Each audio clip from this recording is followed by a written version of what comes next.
চড়ার পরে বা রিক্সায় চড়েন প্রধানমন্ত্রী শেখ হাসিনা। রিক্সায় চড়ে ৩,০০০ টাকা ভাড়া দিলেন প্রধানমন্ত্রী শেখ হাসিনা। গোপালগঞ্জে ভ্যানে চড়ে ঘুরে বেড়ানোর পর এবার গরিবের মাঝে ঋণ বিতরণ করতে গিয়ে রিক্সায় চড়লেন প্রধানমন্ত্রী শেখ হাসিনা। আজ বৃহস্পতিবার নেত্রকোনায় খাদিয়াজুড়িতে হেলিকপ্টারে গিয়ে এলাকার প্রতিটি জায়গা থেকে ক্ষতিগ্রস্তদের মাঝে ১,০০০ টাকা করে ২০০ জনের মাঝে দেন এবং ২০ জনের মাঝে ৩৮ কেজি করে চাল ১,০০০ টাকা করে দেন প্রধানমন্ত্রী শেখ হাসিনা। পরে তিনি খালিয়াজুড়ি স্বাস্থ্য কমপ্লেক্স চত্বরে যান।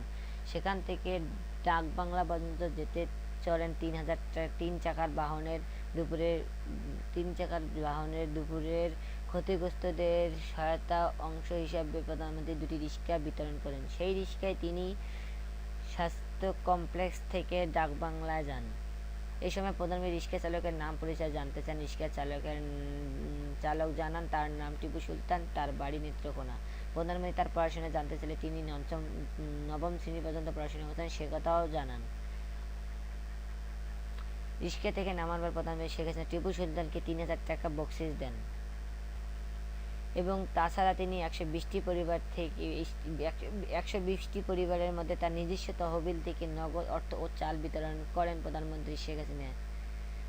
৩টার দিকে তিনি ঢাকার উদ্দেশ্যে রওনা হন। আমাদের সব ধরনের বাংলা নিউজ পেতে আমাদের চ্যানেলটিকে লাইক ও শেয়ার করুন।